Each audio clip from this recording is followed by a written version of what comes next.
Dear students, today I will teach you Chapter 14, India, Vision 2020. This lesson is written by APJ Abdul Kalam, which was our President of India. प्रिय छात्रों, आज मैं आपको अध्याय 14 Bharat vision 2020 सिखाऊंगा। यह पाठ एपीजे अब्दुल कलाम द्वारा लिखा गया है, जो हमारे भारत के राष्ट्रपति थे। Presented by Babulal Rawat, माध्यमिक शिक्षक, government girls higher secondary school, Churhat district, Sidhi, Madhya Pradesh. So let's begin. Lesson 14, India, Vision 2020, Part 5, Exercise. Kinds of adjective clauses, relative clauses. विशेष खंड के प्रकार, सापेक्ष खंड। There are two kinds of adjective clause. विशेषण खंड दो प्रकार के होते हैं। 1. Defining adjective clause. एक विशेषण उपवाक्य को परिभाषित करना। 2. Non-defining adjective clause. 2. गैर परिभाषित विशेषण खंड। Defining adjective clause. विशेषण खंड को परिभाषित करना। A defining relative clause gives essential information to identify the noun it follows, it is not separated by commas. एक परिभाषित सापेक्ष खंड इस संज्ञा की पहचान करने के लिए आवश्यक जानकारी देता है, यह अल्पविराम द्वारा अलग नहीं किया जाता है।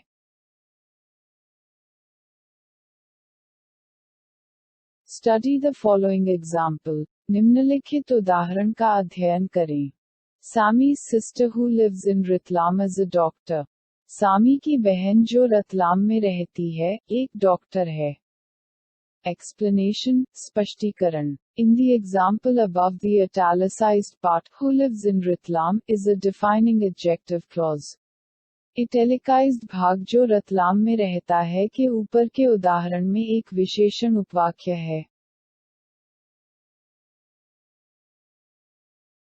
This clause implies that Sami has more than one sister.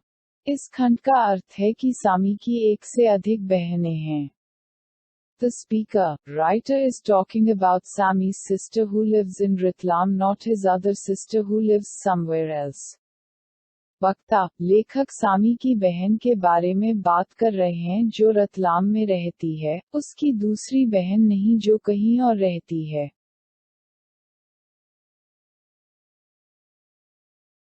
Non-defining adjective clause, गैर परिभाषित विशेषण खंड। A non-defining relative clause does not define the noun it follows but it gives some additional information about it. एक गैर परिभाषित सापेक्ष खंड उस संज्ञा को परिभाषित नहीं करता है जिसका वह अनुसरण करता है, लेकिन इसके बारे में कुछ अतिरिक्त जानकारी देता है। If we omit this, it does not cause any confusion, it is separated by commas. यदि हम इसे छोड़ देते हैं, तो इससे कोई भ्रम नहीं होता है, इसे अल्पविराम से अलग किया जाता है।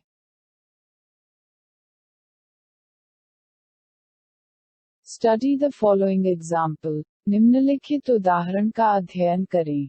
Sami's sister, who lives in Ratlam, is a doctor. सामी की बहन, जो रतलाम में रहती है, एक डॉक्टर है। In the example given above, the italicized part, who lives in Ratlam, is a non-defining adjective clause. Italicized भाग जो रतलाम में रहता है के ऊपर दिए गए उदाहरण में एक गैर परिभाषित विशेषण खंड है।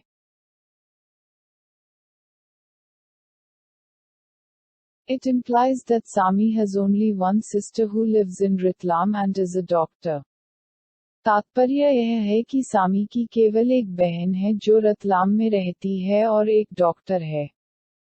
Here this clause can be removed without any confusion. यहाँ इस खंड को बिना किसी भ्रम के हटाया जा सकता है।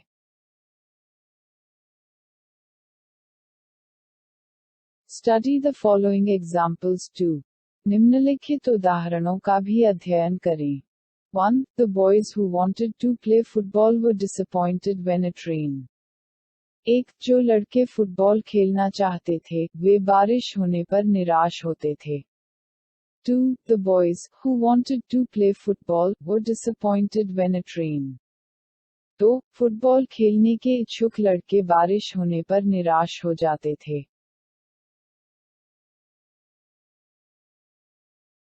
Explanation, व्याख्या. In the examples given above, sentence 1 implies that only some of the boys wanted to play football. ऊपर दिए गए उदाहरणों में एक का अर्थ है कि केवल कुछ लड़के ही फुटबॉल खेलना चाहते थे. There were presumably some other boys who did not mind whether it rained or not. संभवतः कुछ अन्य लड़के थे जिन्होंने इस बात पर कोई आपत्ति नहीं की कि बारिश हुई या नहीं. Sentence 2 implies that all the boys wanted to play and all were disappointed. वाक्य 2 का अर्थ है कि सभी लड़के खेलना चाहते थे और सभी निराश थे.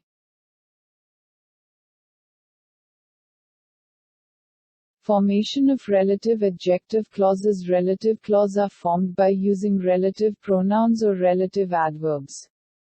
सापेक्ष विशेषणों का गठन सापेक्ष उपवाक्य, सापेक्ष सर्वनामों या सापेक्ष क्रिया विशेषणों का उपयोग करके बनाए जाते हैं. Study the following chart. निम्नलिखित चार्ट का अध्ययन करें. Relative pronouns and adverbs. Uses examples. Relative pronouns. Whose subject or object for people? I told you about the man who lived next door. Which subject or object for animals or things? Do you see the dog which is lying on the road? Whose possession for people, animals and things? I know the boy whose mother is a teacher. Whom object for people especially, in non-Sami was invited by the. Defining adjective clauses. In defining businessman whom he met, adjective clauses we colloquially prefer at the conference. Who. That subject or object pronoun for people. I don't like the table that animals and things. In defining relative stands in the dining room. Clauses. Who or which is also possible.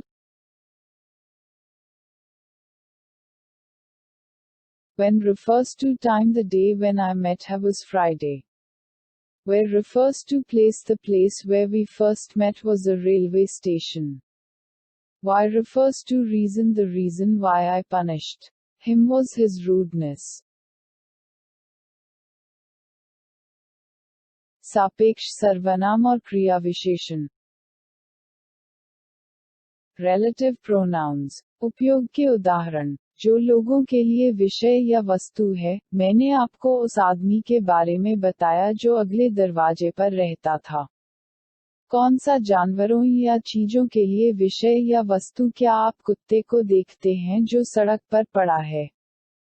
जिनके पास लोगों, जानवरों और उन चीजों के लिए. मैं उस लड़के को जानता हूं जिसका माँ एक शिक्षक हैं. जिसे जिन लोगों के लिए विशेष रूप से, गैर सामी में वस्तु को आमंत्रित किया गया था. विशेषण खंडों को परिभाषित करना. को परिभाषित करने में उन्होंने व्यवसायी से मुलाकात की. सम्मेलन में विशेषण खंडों हम आम तौर पर पसंद करते हैं. वह लोगों के लिए वह विषय या ऑब्जेक्ट. सर्वनाम. मुझे वह टेबल पसंद नहीं है.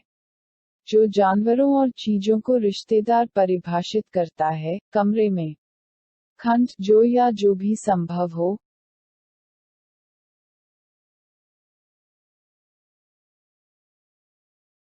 Relative adverbs. जब रेफरी समय के दिन. जब मैं उससे मिला शुक्रवार था. जहां रेफर्स को जगह मिलती है, जहां हम पहली बार मिले थे, वह रेलवे स्टेशन था. क्यों संदर्भित करने के लिए कारण है कि मैं क्यों दंडित किया गया. उसकी अशिष्टता थी. 1. Fill in the blanks with correct relative pronouns or adverbs and rewrite the sentences. एक रिक्त स्थानों में सही सापेक्ष सर्वनाम या क्रिया विशेषण भरें और वाक्यों को फिर से लिखें. Where, why, when, whom, who, कहाँ, क्यों, कब, किसने. 1. This is the station. I met her. 1. यह स्टेशन है. मैं उससे मिला. 2. Do you know the girl I danced with? तो क्या तुम लड़की को जानते हो, मैंने साथ डांस किया।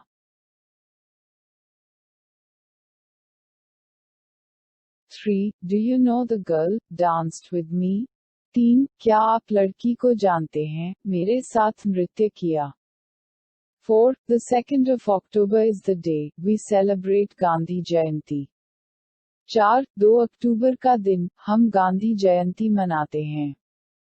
5. The horror film was the reason she could not sleep last night. 5. Horror film वजह थी, वह कल रात सो नहीं पाई थी।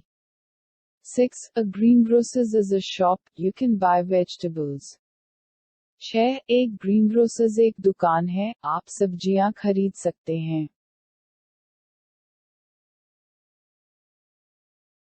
Answer 1. Fill in the blanks with correct relative pronouns or adverbs and rewrite the sentences. एक रिक्त स्थानों में सही सापेक्ष सर्वनाम या क्रिया विशेषण भरें और वाक्यों को फिर से लिखें। Where, why, when, whom, who, कहाँ, क्यों, कब, किसने। 1. This is the station where I met her. 1. यह वह स्टेशन है जहां मैं उससे मिला था। 2. Do you know the girl whom I danced with? 2. क्या आप उस लड़की को जानते हैं जिसके साथ मैंने डांस किया था।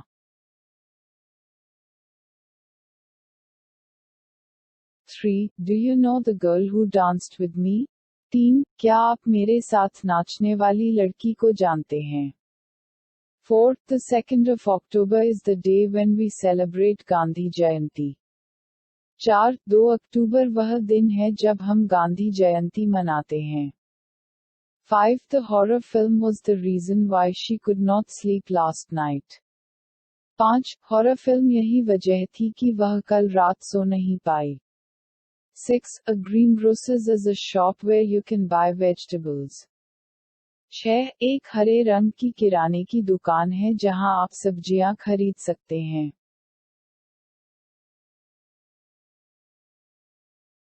2. Supply correct relative pronouns for the blanks in the following dialogues. तो निम्नलिखित संवादों में रिक्त स्थान के लिए सही सापेक्ष सर्वनामों की आपूर्ति करें।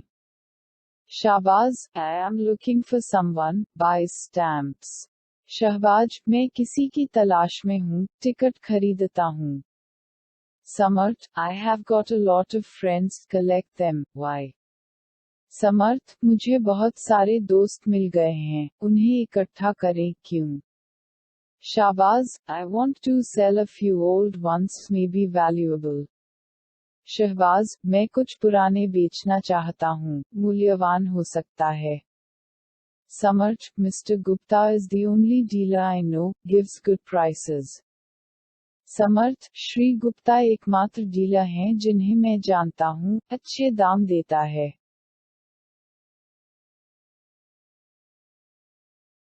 Shahbaz, look, here is my collection. Shahbaz, देखिए, यहाँ मेरा संग्रह है। समर्थ, these black ones are the first stamps were ever printed. समर्थ, ये काले पहले टिकट हैं, कभी मुद्रित थे। Shahbaz, a friend saw them wanted to buy those. Shahbaz, एक दोस्त देखा कि वे उन्हें खरीदना चाहते थे। समर्थ, well, don't sell them yet, you have got one or two, may make you rich. समर्थ, अच्छा, उन्हें अभी मत बेचो, आपको एक या दो मिले हैं, आपको अमीर बना सकता है।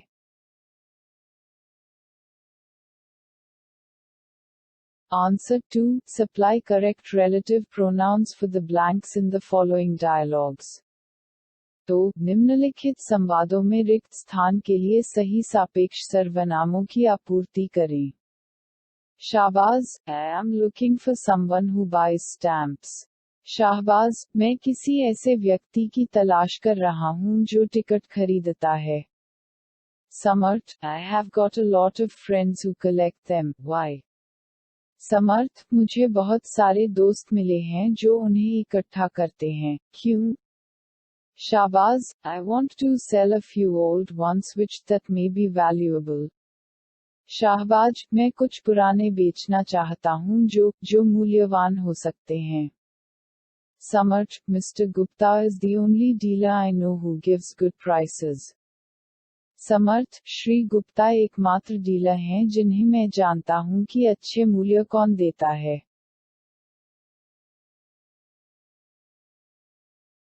Answer 2. Supply correct relative pronouns for the blanks in the following dialogues. तो निम्नलिखित संवादों में रिक्त स्थान के लिए सही सापेक्ष सर्वनामों की आपूर्ति करें. Shahbaz, look, here is my collection. Shahbaz, देखिए, यहाँ मेरा संग्रह है. समर्थ, these black ones are the first stamps which that were ever printed. समर्थ, ये काले पहले टिकट हैं जो कभी मुद्रित होते थे. Shahbaz, a friend who saw them wanted to buy those. Shahbaz, एक दोस्त जिसने उन्हें देखा था, वे उन्हें खरीदना चाहते थे. समर्थ, well, don't sell them yet, you have got one or two which that may make you rich. समर्थ, अच्छा, उन्हें अभी मत बेचो, आपको एक या दो मिले हैं जो आपको अमीर बना सकते हैं.